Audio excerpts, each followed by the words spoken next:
Bismillahirrahmanirrahim. Alhamdulillahi rabbil alamin. Wassalatu wassalamu ala rasuli rabbil alamin. Nabiyyina wa habibina wa qudwatina Muhammad ibn Abdillah wa ala alihi wa sahbihi wa man wala. Amma ba'du. Muslimin dan muslimat, para jemaah, para pelajar, penuntut ilmu sekalian, Assalamualaikum warahmatullahi wabarakatuh. Alhamdulillah, pada pagi ini 1 Rajab 1443 bersamaan dengan 3 hari bulan 2 2022. Kita teruskan pengajian kita dalam tafsir Suratul Sad. Suratul Sad bermula ayat 30. Ayat 30 sehingga ayat 40. Cerita ringkas tentang Nabi Allah Sulaiman alaihi wa ala nabiyyina salatu wassalam. Nabi Sulaiman ni anak kepada Nabi Daud. Nabi Sulaiman anak kepada Daud. Dua-dua tu Nabi, dua-dua tu raja yang mempunyai mukjizat yang hebat, dan dua-dua tu dipuji oleh Allah Azza wa Jalla, innahu awwab. Orang yang banyak kembali kepada Allah Azza wa Jalla. Dua beranak yang hebat. Tapi dua-dua ni dimain oleh Israiliyat, cerita yang tak betul yang mencalar kehormatan mereka. Dalam cerita Daud berkait dengan 99 kambing dikait dengan wanita. Dalam cerita Nabi Sulaiman ni pun sama juga. Ada juga unsur-unsur godaan wanita itu. InsyaAllah kita akan tafnid, kita akan condemn cerita Israiliyat yang menuduh Nabi Sulaiman yang tersebut. Baik, para pelajar sekalian, ayat kita surah Sad ini ayat surah 38, juzuk yang ke-23, ayat 30, berada di muka surah 992. Ana baca 1-2 ayat saja. Yang lain-lain kita baca ketika waktu kita syarah, insya-Allah. A'udzu billahis samii'il 'aliim minasy syaithaanir rajiim. Wa wahabna li Daud Sulaiman ni'mal 'abdu innahu awwab. إذ عرض عليه بالعشي الصافنات الجياد فقال إني أحببت حب الخير عن ذكر ربي حتى توارت بالحجاب ردوها علي فطفق مسحا بالسوق والأعناق.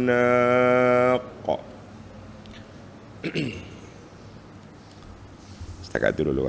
Ayat dia sampai 40. Kenapa panjang? Allah cerita Nabi Sulaiman sampai ke akhirnya. Jadi kita ambillah setiap episod tu satu bab mudah. Kalau kita berhenti, kata orang tak, jangan berhenti di bukan stesen, payah. Jadi para pelajar, kita kena belajar ilmu tentang memahami isi kandungan tu. Ada setengah orang dia pakai berhenti ikut dia ya. Setiap hari 5 ayat. Mana tak kira berhenti mana pun. Kita kena berhenti di stesen. Berhenti di mahattah. Macam kita ayat, kenapa sampai 40? Sebab selepas pada ayat 40 ni, cerita lain dah. Tak ada dah cerita Sulaiman. Cerita Ayub pula. Maknanya tak apalah. Setiap Nabi tu ada bahagian dia. Cerita Nabi Daud, berapa ya? 3 ayat je. Cerita ayah dia Nabi Daud semalam, banyak juga. Bukan 3 ayat. Mula-mula tu 3 ayat kan. Mula-mula cerita orang naik cerita Nabi Daud AS tu. Isbir ala ma yaqulu tu. Mula-mula siri pertama ayat 17 hingga 19. Kemudian siri yang kedua Nabi Daud ayat 20 sehingga ayat 26. Sulaiman 30 sampai 40. Mana berbeza-beza lah. Setiap orang itu mungkin ada panjang pendek.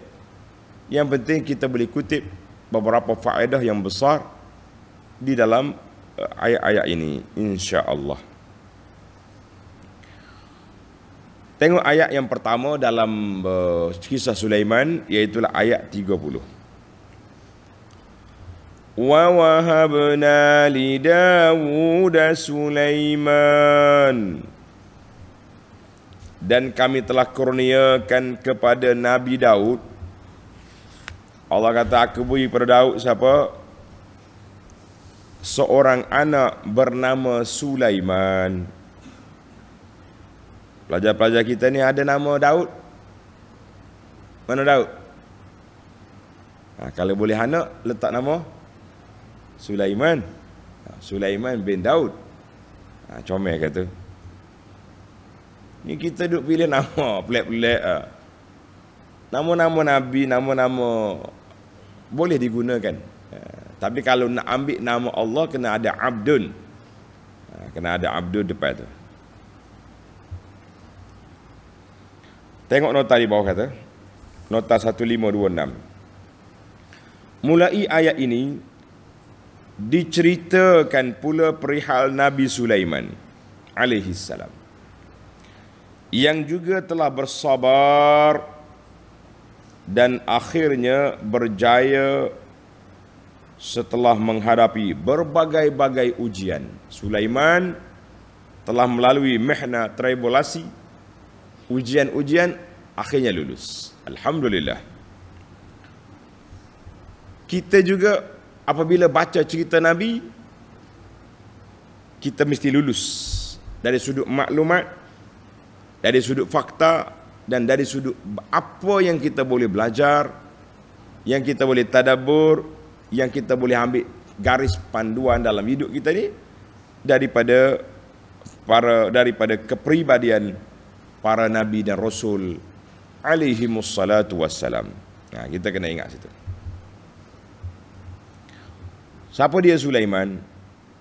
Kenal lah kita tak? Sulaiman anak daripada Daud. Dia dua beranak. Sulaiman anak daripada Daud. Nabi Daud mana?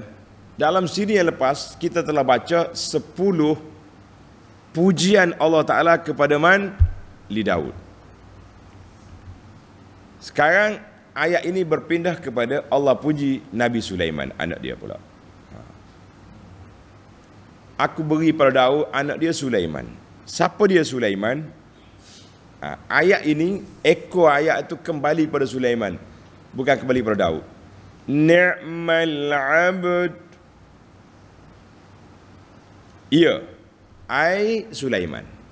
Jangan kata aku beri pada Daud, aku bagi pada Daud Sulaiman. Sebaik-baik orang kata ni, sebaik-baik dia. Dia siapa dia? Ni'mal abdu, sebaik-baik hamba siapa? Sulaiman. Apa yang dia buat? Ia adalah sebaik-baik hamba yang kuat beribadat. Innahu awwab. Lagi sentiasa rujuk kembali, bertaubat kepada Allah Azza wa Jalla. Itu sebab Allah puji Nabi Sulaiman. Yang pertama, ni'mal abdu. Tanda ni pelajar. Ini di antara pujian Allah. Daud dapat 10, yang ni dapat berapa? Tanda nanti. Ni'mal abdu. sebaik-baik hamba. Kenapa? Dia kuat beribadat. Awwab ai kathirur rujuk, banyak insaf, banyak istighfar, banyak kembali kepada Allah. Siapa? Sulaiman. Dua dah dapat pujian. Baik, Sulaiman ni hebat, tapi adalah ujian Allah Ta'ala kepada dia. Tengok ayat yang ke-31. إِذْ عُرِضَ عَلَيْهِ بِالْعَشِيِّ. Ingatkanlah peristiwa tatkala Nabi Sulaiman dipertunjukkan kepadanya pada suatu petang. Satu petang orang buat pertunjukan. Pertunjukan apa? As-Safinatul Jiyad. Satu kumpulan kuda yang terpuji keadaannya semasa berdiri, lagi yang tangkas semasa berlari. Tengok sini. Kuda ni hebat dia. Dia kaki 4 kan. Dia boleh angkat 2 kaki.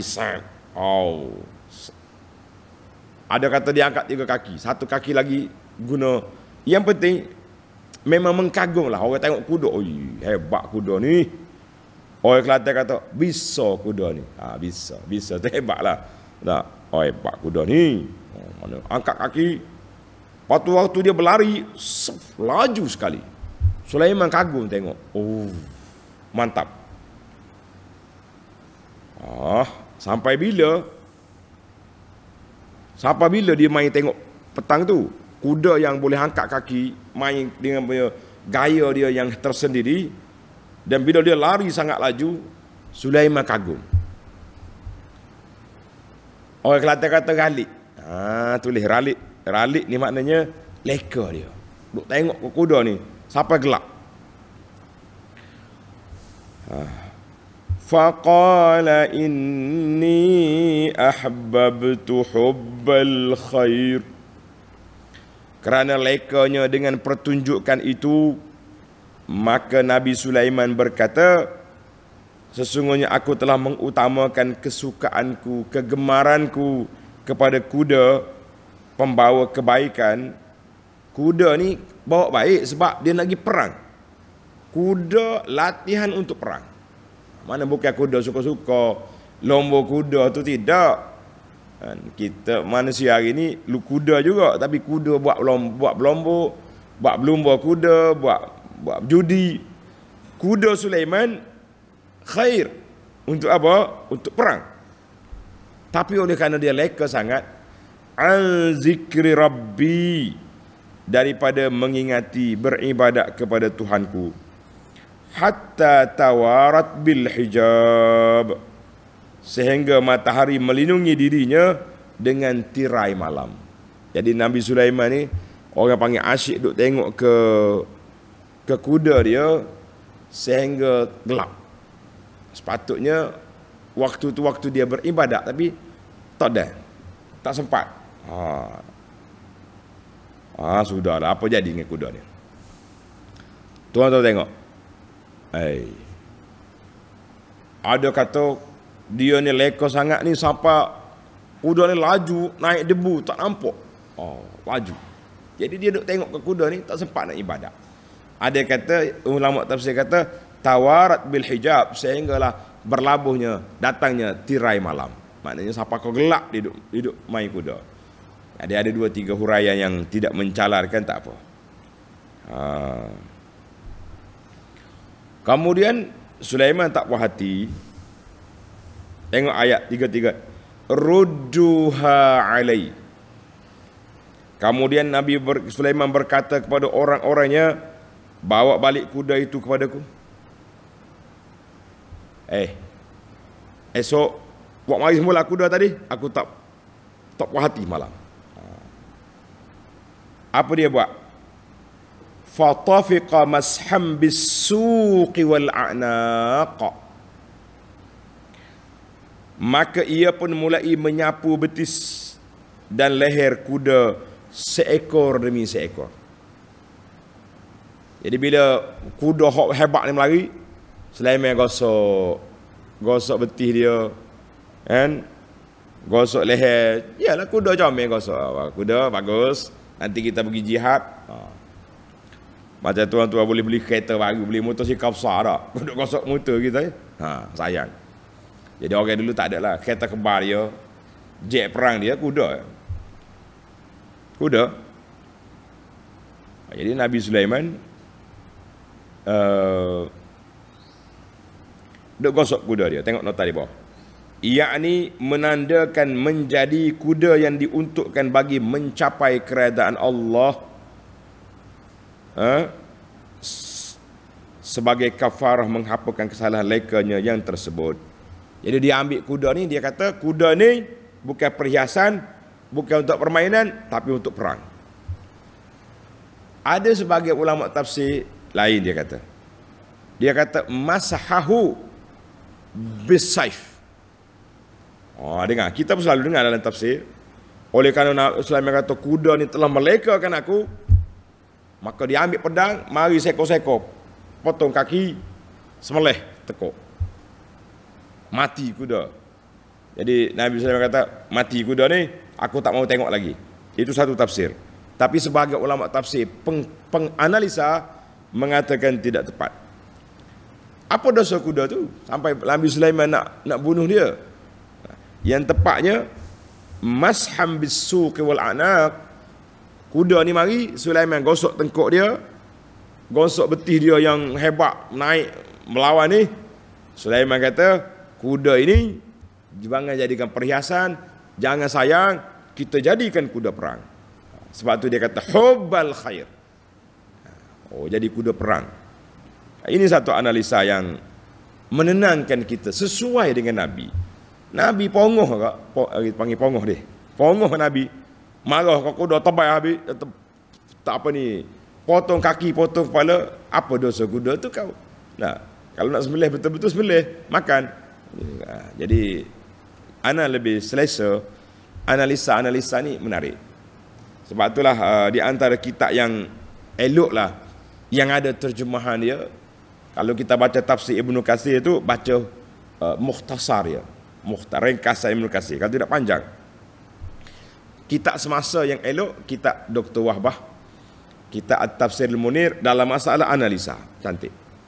Cuma dalam Tafsir Al-Munir Dr. Wahbah rahimahullah ta'ala, dia tidak tadqiq, tidak perhalusi dalam masalah nukilan hadis. Ini kita sebut dari sudut manhaj.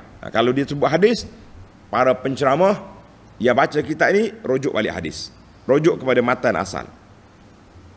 Lebih dalam sudut analisa, menarik.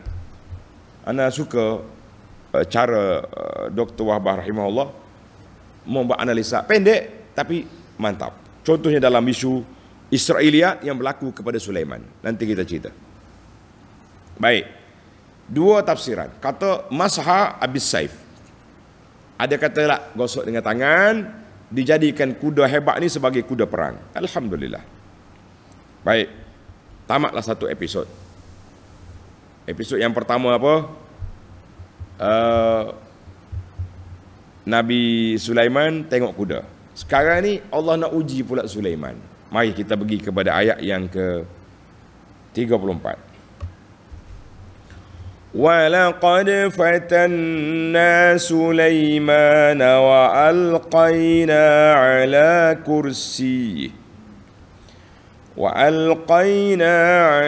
كُرْسِيهِ جَسَدًا ثُمَّ أَنَابَ. Dan demi sesungguhnya kami telah menguji Nabi Sulaiman dengan satu kejadian. Apa dia kejadian? Tengok kejadian.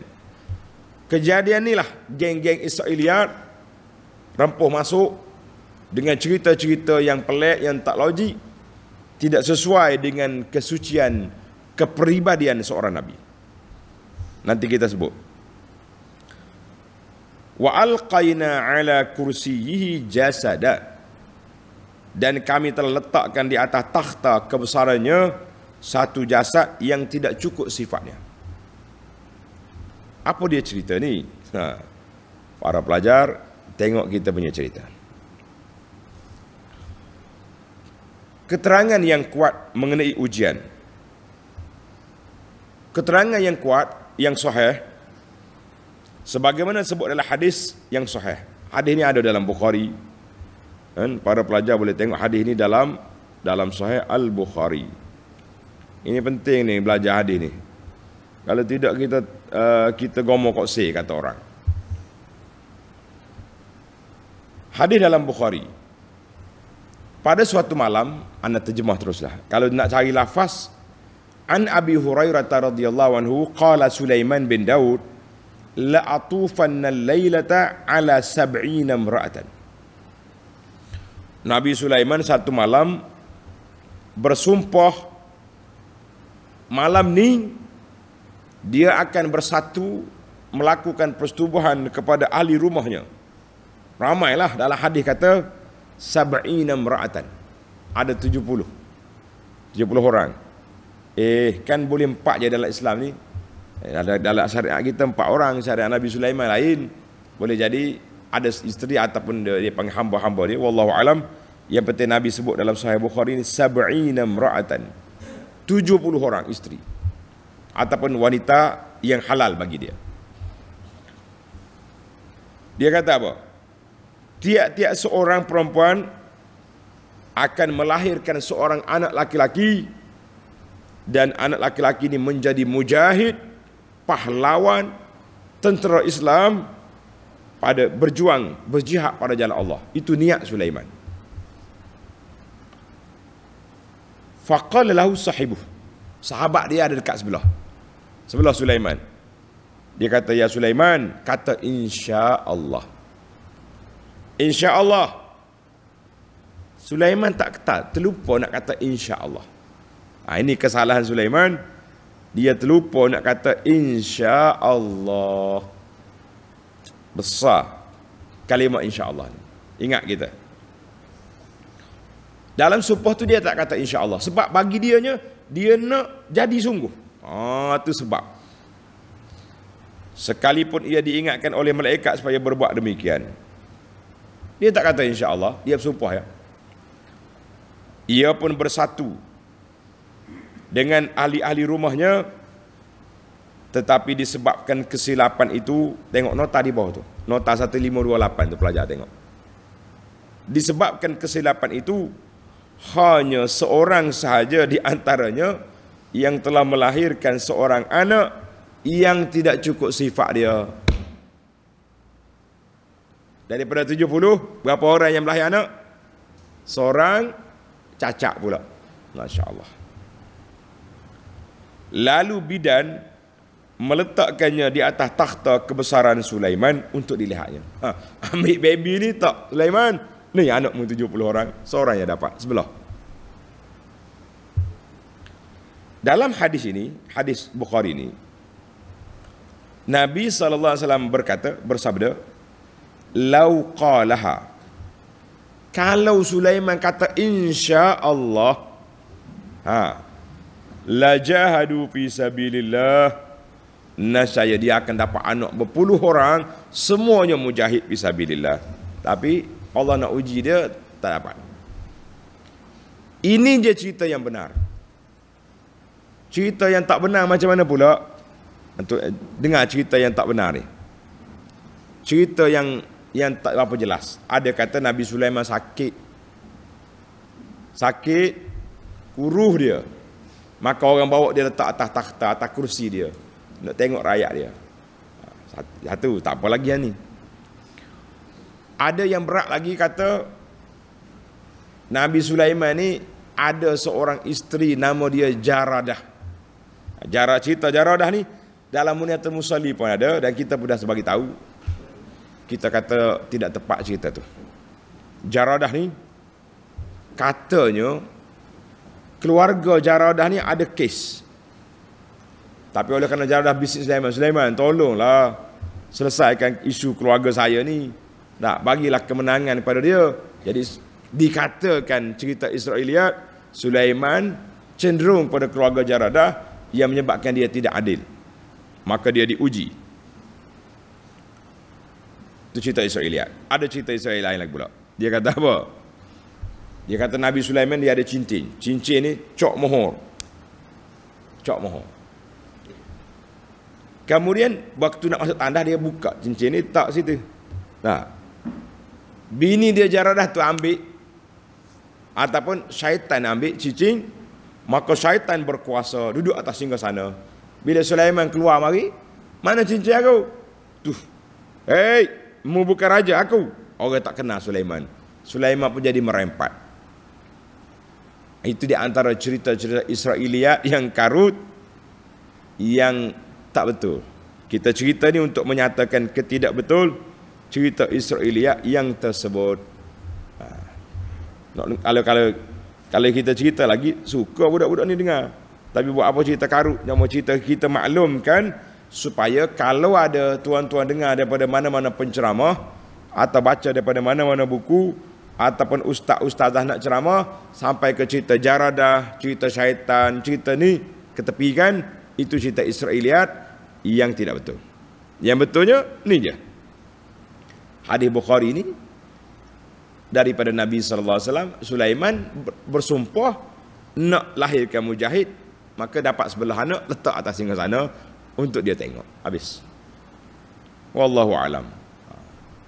Ana telah lalui banyak dah cerita-cerita ni daripada kita budak lagi. Bila kita mengaji tafsir-tafsir yang tidak bertapis, jumpalah cerita pelik tu. Cerita Jaradah lah, cerita apa benda ni. Tapi alhamdulillah setelah Allah Taala buka pintu perbincangan tu luas, kita dapat maklumat. Ana suka untuk sampaikan kepada pelajar-pelajar kita, kepada para jemaah sekalian, cerita-cerita karut, cerita-cerita Israiliyat yang menyentuh tentang kesucian Nabi-Nabi, jangan dibawa. Baiklah. Setelah Nabi Sulaiman sedar di atas kesilapan dia tadi, tak kata insya-Allah, dapatlah baby sebelah tubuh duduk atas kerusi dia. Apa jadi? Summa anab. Kemudian ia kembali merayu kepada kami. Sulaiman bertaubat, beristighfar, minta dengan Allah Azza wa Jalla, dan langsung dia berdoa. Tengok doa Nabi Sulaiman, doa yang ke-35. Doa ini doa, tapi jangan kita doa tak sesuai dengan kita. Sulaiman kata apa? Qala rabbighfirli. Sulaiman kata, ya Rabbi, wahai Tuhanku, ampunlah kesilapanku. Yang ni tak apa. Kalau setakat nak berhenti setakat tu, boleh. Nak sambung lagi, tak sesuai. Wahabli mulkan la yanbaghi li ahadin min ba'di. Wahabli mulkan. Serta kurniakanlah kepadaku sebuah kerajaan. Kerajaan mana? La yanbaghi li ahadin min ba'di, yang tidak akan ada kepada sesiapa pun kemudian daripadaku. Oh, kerajaan yang aku nak ni jangan beri pada orang lain. Innaka antal wahhab. Sesungguhnya engkaulah jua yang sentiasa melimpah kurnia. Mana Sulaiman minta satu kerajaan yang mana? Kerajaan yang jangan diberi kepada orang lain. Apa dia maksud ni? Pelik sangat ni. Kerajaan yang tak boleh diberi ni. Maka Allah SWT pun beri kepada Sulaiman lima perkara. Tengok ni pelajar. Selepas dia berdoa, lepas dia taubat, dia berdoa, Allah anugerahkan kepada dia 5 perkara. Sebelum saya pergi 5 perkara, kita nak baca dulu kepada pelajar-pelajar hadis. Hadis kata apa? An Amrillah bin Amrin radhiyallahu anhuma. Sabda Nabi sallallahu alaihi wasallam, inna Sulaiman bin Daud. Nabi Sulaiman setelah dibina Baitul Maqdis. Nabi Sulaiman dengan Daud, dia bina Baitul Maqdis di Palestin. Dia minta dengan Allah Ta'ala 3 perkara. Dia minta berapa perkara? 3 perkara. Yang pertama, hukman yusadifu hukmahu.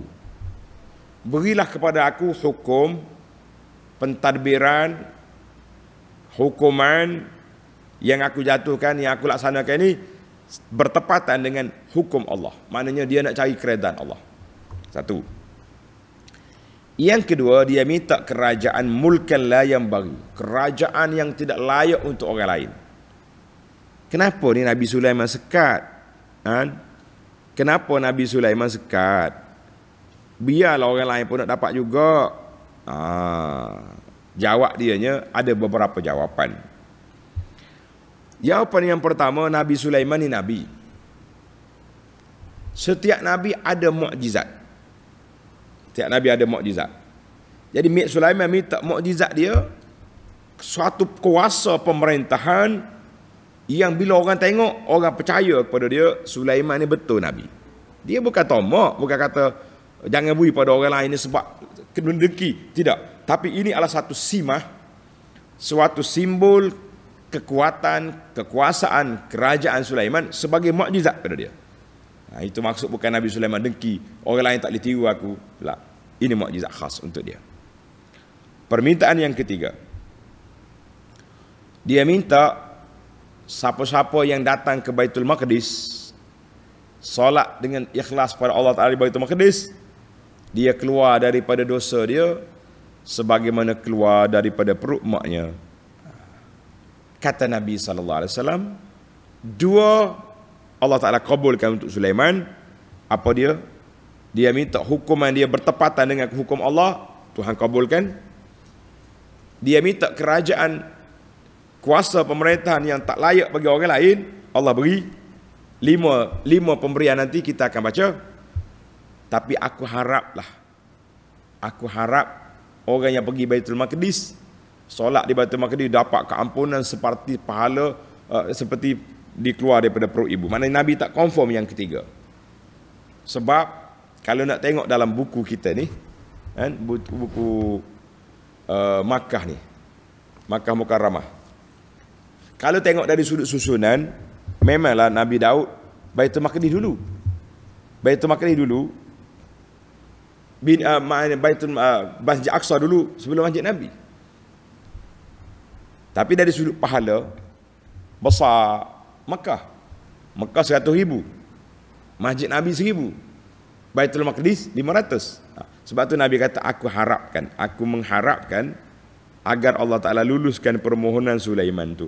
Wa arju an yakuna qad u'tiyas salisah. Arju. Nabi tak mau confirm dalam hadis ini. Sebab apa?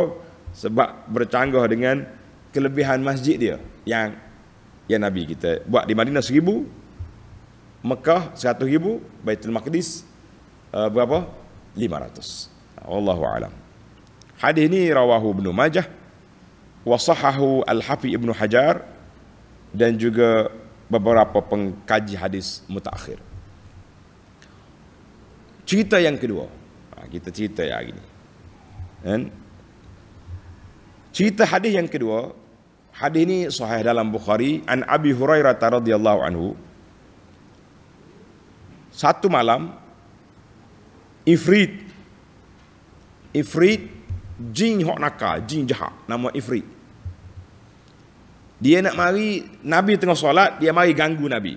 Dia mari kacau Nabi SAW. Nabi pegang dia. Nabi boleh pegang jin. Dia pegang. Kata Nabi SAW, semalam aku duduk aku rasa nak ikat jin tu di tiang masjid. Nak ikat jin di tiang masjid. Bila pagi ni, kamu mari, kamu boleh tengok jin tu terikat di masjid. Summa zakartu qawla akhi Sulaiman. Tapi aku teringat ke doa saudara aku Sulaiman. Sulaiman kata, Rabbi ghfirli wa habli mulkan la yanbaghi li ahadin min ba'di. Beri pada aku kekuasaan yang tak boleh orang lain kuasa. Jadi aku ingatlah kuasa jin ini, pengikut Nabi Sulaiman, pekerja-pekerja Nabi Sulaiman. Bila aku teringat ayat ni, faraddahullahu khasian, aku lepas dia, pergilah jin, jangan kacau aku lagi. Hadis ini sahih dalam Bukhari. Jadi Nabi kita ni menghormati bidang kuasa orang lain.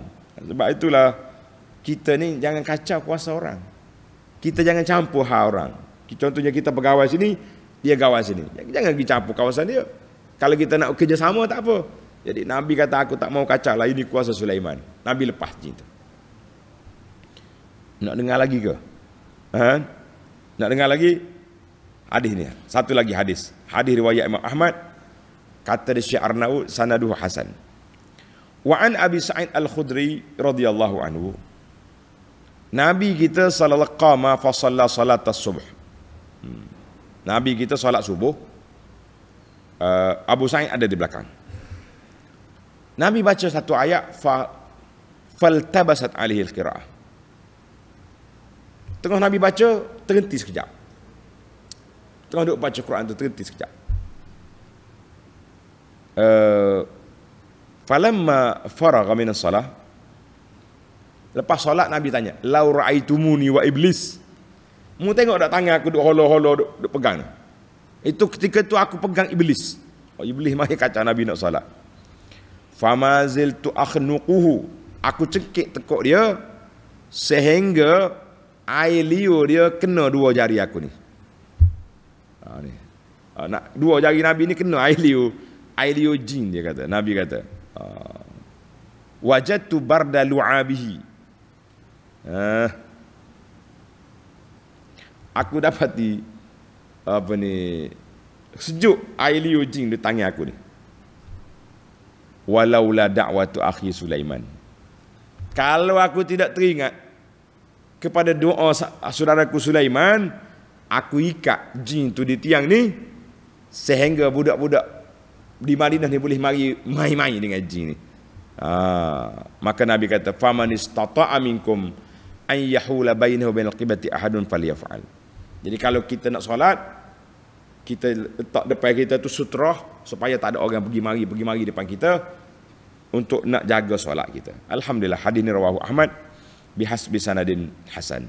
Habislah cerita jin. Sekarang ni cerita apa ni? Cerita Nabi Sulaiman, doa dia minta kerajaan yang tidak boleh diberi kepada orang lain. Kemudian Allah Taala dia kata apa dalam di akhir doa dia kata apa? Innaka antal wahhab. Ya Allah, engkaulah yang maha yang sentiasa melimpahkan kurnia-Nya. Baik. Selesai Nabi Sulaiman berdoa, Allah Ta'ala kabulkan dia 5 perkara. Tulis. Pelajar yang ada kitab tanda. Yang pertama, fasakharna lahu ar-riha tajri bi amrihi rukha'an haitsu asab. Ana. Ji mari kau. Kita cerita haji mari dah. Jangan mari. Baik. Tengok ayat 36. Maka kami kabulkan permohonannya. Lalu kami, tengok. Yang pertama Allah luluskan. Kami mudahkan baginya menggunakan angin yang bertiup perlahan-perlahan menurut kehendaknya. Ke arah mana yang hendak ditujunya. Jadi Allah Ta'ala perkenankan. Dia kata angin tu, dia kata angin sini ruha, angin yang perlahan. Dalam ulama tafsir kata dalam ayat lain angin tu kuat. Jadi macam mana kita nak Allahumma salli ala Muhammad. Bagaimana kita nak jawabnya? Angin ni ada giar juga. Macam kereta kita ada giar. Ada kalanya dia mari slow, ada kalanya dia mari kuat. Dia tengok kepada Sulaiman lah, kalau Sulaiman nak pergi jauh, dia kata ni. Tengok dalam surah Al-Anbiya, ada. Dalam surah Al-Anbiya ayat 81, Allah kata wali Sulaiman ar-riha 'asifah tajri bi amrihi ila al-ardi allati barakna fiha. Sulaiman ada angin yang kuat, yang kencang. Surah Al-Anbiya ayat 81. Tapi dalam ayat ini Allah kata apa? Riha tajri bi amri ruha. Angin yang lembut. Macam mana nak campur dua ni? Kata di para ulama tafsir, jangan panik, jangan pelik. Angin itu ada pelbagai jenis. Ada pelbagai jenis. Ada waktu dia jalan slow. Ada waktu asifah, Sulaiman nak pergi jauh, bawa barang banyak, angin tu kuat. Macam kita juga tak. Dia kita panggil orang jalan-jalan bawa anak-anak cari goreng pisang petang, dia 3 ya jalan senek. Orang kelang kabut belakang duk tengok apa dia ni relax. Waktu kita laju, dia 5. Angin pun macam tu juga, masya-Allah. Itu yang pertama. Yang kedua, Allah Taala anugerahkan kepada Sulaiman wasyayatin kulla banna'in wa ghawwas. Dan kami mudahkan baginya memerintah jin syaitan. Ni Nabi ingat dia, aku ingat kita Sulaiman, aku lepaslah jin. Memerintah golongan-golongan yang pandai mendirikan bangunan. Kerja jin buat bangunan.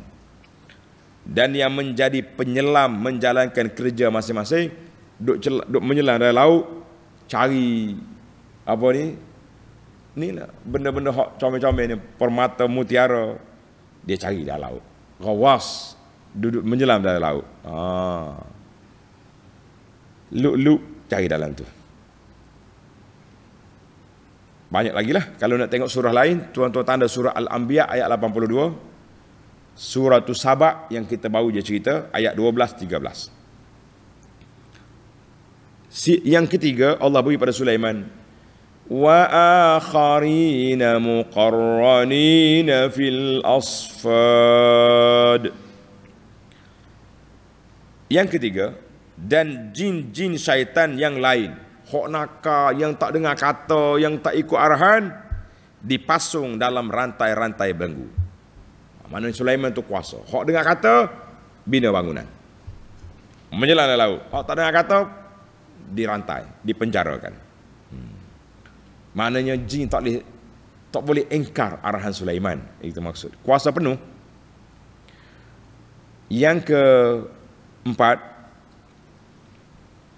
hadza ata'una famnun aw amsik bighairi hisab.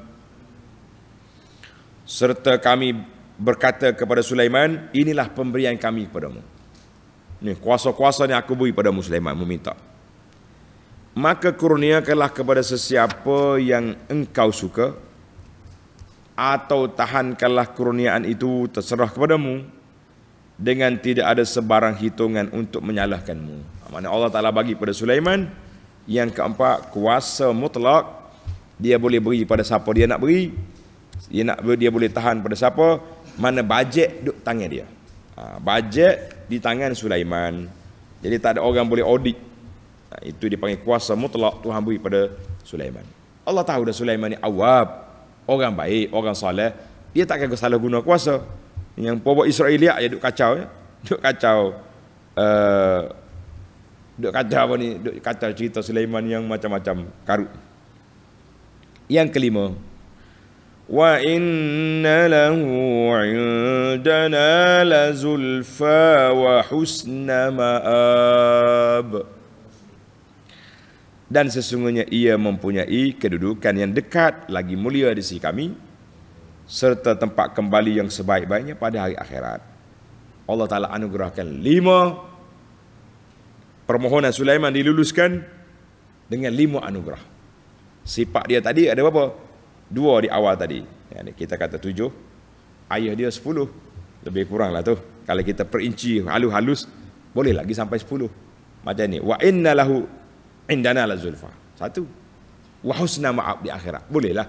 Jadi tak apalah. 7 ke 10 ke. Yang pentingnya Sulaiman telah mendapat kedudukan yang besar di sisi Allah Azza wa Jalla. Ada pun cerita-cerita yang lain, bagaimana jin buat binaan, bagaimana jin menyelam, tengok dalam surah yang telah kita sebut, dalam surah yang Sabak, yang ketika dia bertemu dengan Ratu Balqis, bagaimana sikap Sulaiman. Alhamdulillah. Quran menafsirkan sebahagian dengan sebahagian lain. Kalau kita kumpul, ana suka, Allahu Akbar, hari Jumaat yang lepas, pagi Sabtu baru ni kita sibuk dengan berita kematian Syekh Dr. Salah Abdul Fattah Al-Khalidi rahimahullahu ta'ala, seorang ulama di Jordan, di Syam. Dia ni lah jasa besar dalam hidup ana. Ana tak mengaji dengan dia, tak berguru dengan dia secara direct. Tapi saya pergi jumpa dengan dia di Suwaileh di Urdun dengan Ustaz Abdul Latif pada tahun 93. Waktu itu timbul fitnah di kawasan kita lah, di Madinah tu. Ana jumpa dengan dia. Dan dalam koleksi maktabah saya full, semua je kitab salah ada tersimpan. Alhamdulillah. Kita simpan semua tulisan-tulisan dia. Dan dia meninggal. Dia ni Ahlul Quran, orang yang sangat anti dengan Israeliat. Jadi kisah dia Al-Qasasul Qurani, 4 jilid dia cerita. Qasasus sabiqina fil Quran, kisah orang dulu bukan nabi dalam Quran. Jadi 5 jilid semua. Siapa-siapa ustaz-ustaz yang nak mengaji Quran, baca kitab ni. Kita kata rahimakallah, Allah Taala curahkan rahmat pada Syekh Salah dan Allah Taala jadikan kuburnya raudhatan min riyadil jannah. Allah Ta'ala angkatkan dalam mizan hasanati semua kerja-kerja dia, khidmat kepada kitab Allah Azza wa Jalla yang bertulis mar'iyat, yang dirakam secara tulisan dan juga dengan dengan suara-suara MP3, semuanya Allah Ta'ala beri sebagai bekalan dia di alam barzakh, perjalanan dia bertemu dengan Allah Azza wa Jalla sebagai khadam kepada kitab Allah. Jazahullahu khairan. Baik. Jadi anda tengok bila baca kitab-kitab ni, kitab salah ni di antara yang terbaik. Baiklah, kita ambil 5 faedah daripada ayat kita ni. Yang pertama, wa wahabna li Dawud Sulaiman. Aku beri pada Daud Sulaiman. Tanda ni pelajar. Annal aulad, anak yang kita dapat ni hibatum minallah. Anugerah daripada Allah kepada kita. Jadi bila kita dapat anak, kita kena syukur nikmat. Bagaimana cara kita syukur? Kita didik dia baik-baik. Pilih nama yang comel.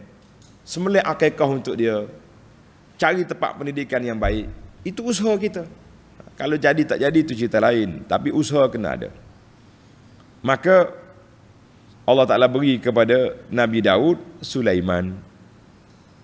Sulaiman pula, kalaulah anak kita dipilih nama molek, akikahnya comel, kita didik molek, jadi molek, itu kata nurun ala nur, cahaya di atas cahaya.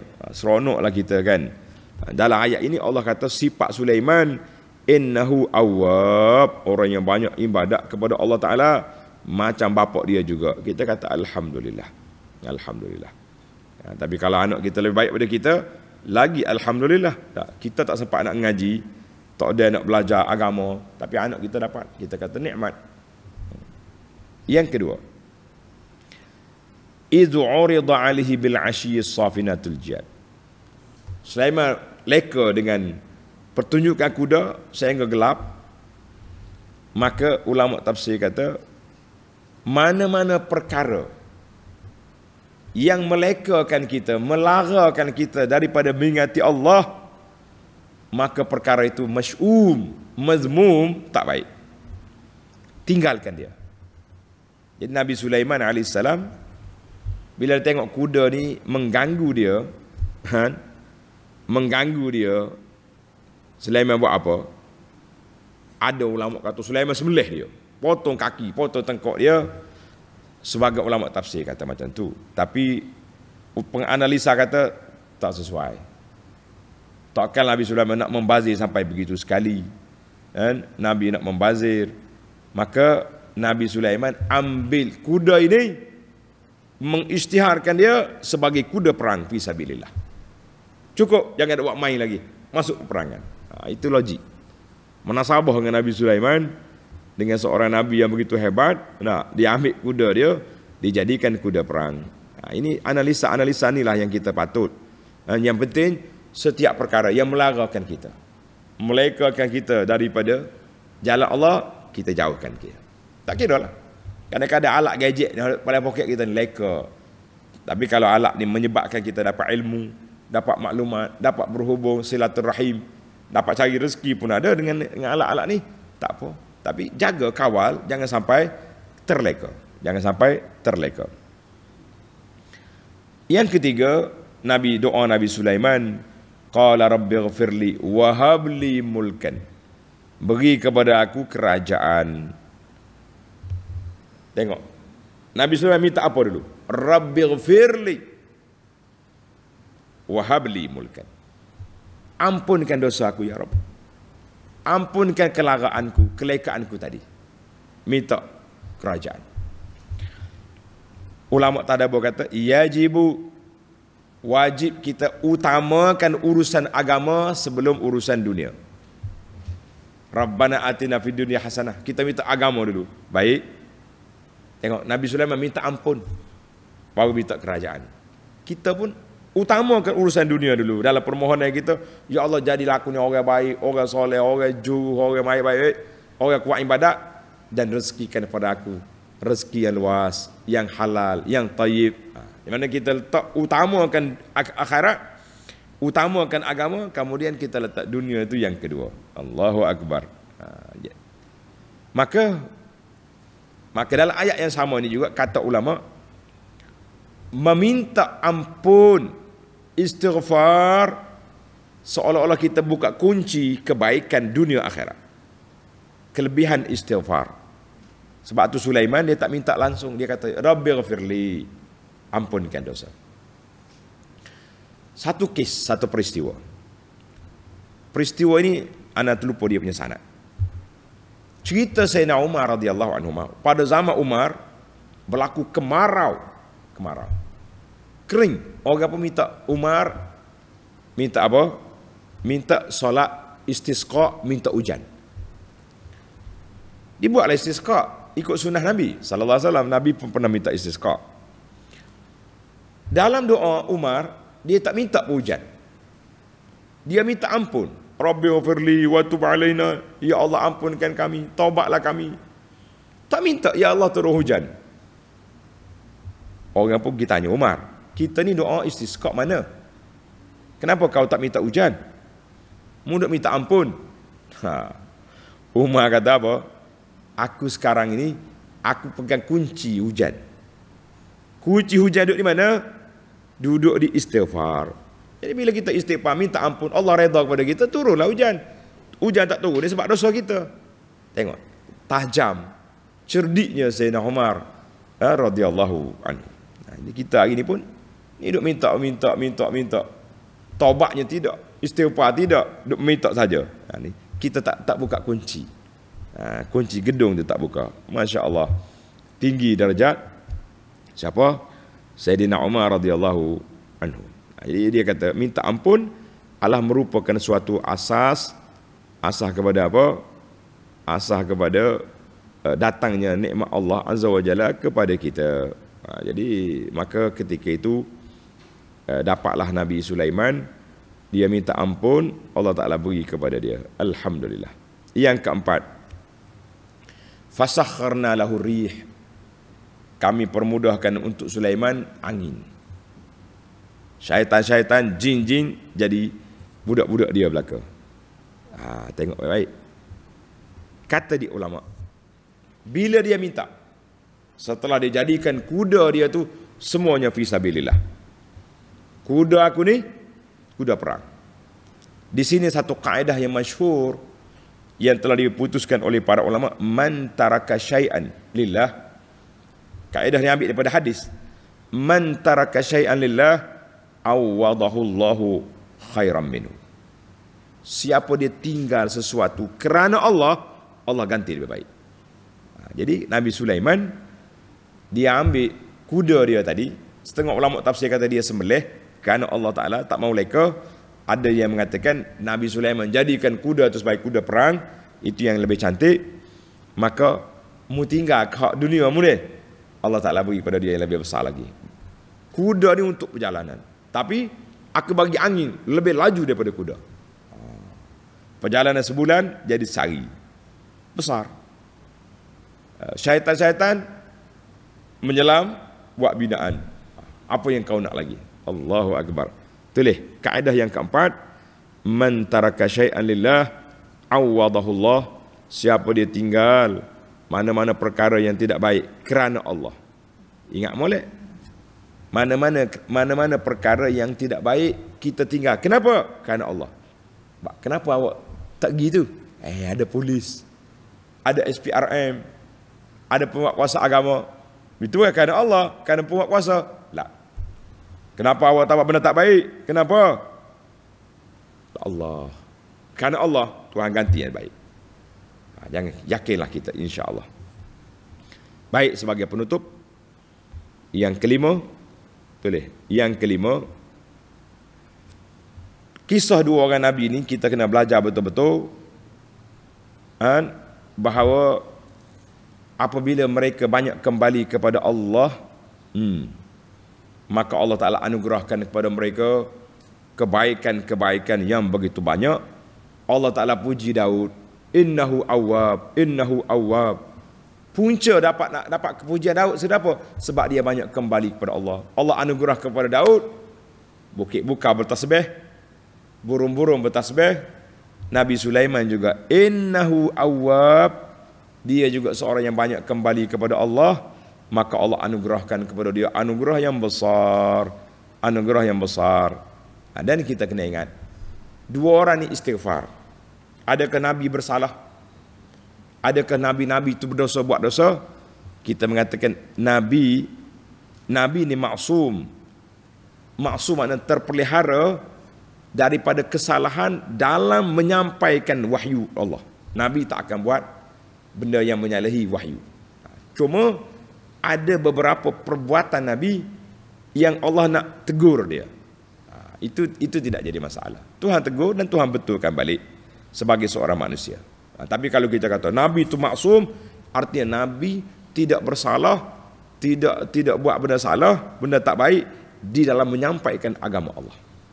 Tapi dalam beberapa tindakan boleh ditegur. Macam Nabi kita kena tegur abasa wa tawalla. Nabi kena tegur. Itu dalam bab tindakan-tindakan yang Allah nak didik hamba dia dengan cara menegur Nabi alaihi wassalatu wassalam. Jadi kisah Nabi Daud, kisah Nabi Sulaiman ini mengajar kepada kita innahu awwab, kita banyak kembali kepada Allah. Dalam siri Daud kita kata di antara contoh orang awabin, orang yang melakukan salat duha. Jadi mari kita salat duha baru kita balik. Boleh? Insya-Allah. Baiklah, tamatlah perbincangan kita. 5 faedah yang dapat kita kutip daripada banyak-banyak faedah yang ada. Jadi tuan-tuan, kalau saya nak ambil banyak lagi panjang pula. Kita ambil setakat yang kita mampu. Insya-Allah, mudah-mudahan Allah Ta'ala beri kepada kita kepahaman yang baik, kecintaan kita kepada Al-Quran, melayakkan kita untuk menjadi ahlul Quran. Barakallahu fikum. Subhanakallahumma bihamdika asyhadu an la ilaha illa anta astaghfiruka wa atubu ilaik. Wa sallallahu ala nabiyyina Muhammad wa ala alihi wa sahbihi ajma'in walhamdulillahi rabbil alamin. Wassalamualaikum warahmatullahi wabarakatuh.